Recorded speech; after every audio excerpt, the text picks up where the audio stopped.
Tuesday, May 10th, 1864. The rebels shelled us considerably this morning. One shell struck a stack of Company K, wounding 7 men. There has been hard and heavy fighting on our right all day. At 5 o'clock this evening, we had orders to pile our knapsacks. We were then marched about a short distance from camp to form a charging line. We had orders to lie down, while the rebels peppered away at us, while the rest of the troops got into line.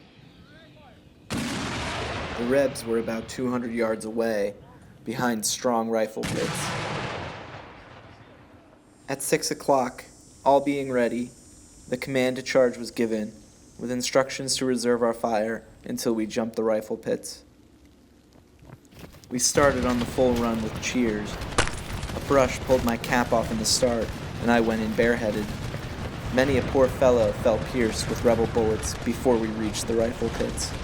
Nearly half of our line was shot down. When those who were left reached the line, we left them have it.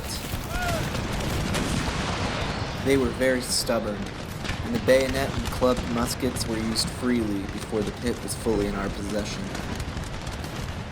We captured, killed, or wounded the big majority of the first pit. We sent the prisoners to the rear and went for the second pit, about 75 yards away. We carried that. Some of our troops were closing in on a third line, where they had artillery in position, and our support not giving us the aid expected. We were flanked and had to get back to our lines, losing all we had gained and leaving our dead and wounded in the enemy's hands. It was dark by the time we got back to our old position where we had left our knapsacks. Just after getting back to the first rifle pit, Henry Rumberger of our company jumped clear over the rifle pit, as pale as a sheet. He was shot a little left of the navel. I told him to lean on me, and I would take him out, but he said he must rest first. Just then, an officer directed the lot of us to the left, and I had to leave him behind. Shortly after that, Louis Romick seen him and watched his wound, but could not move him.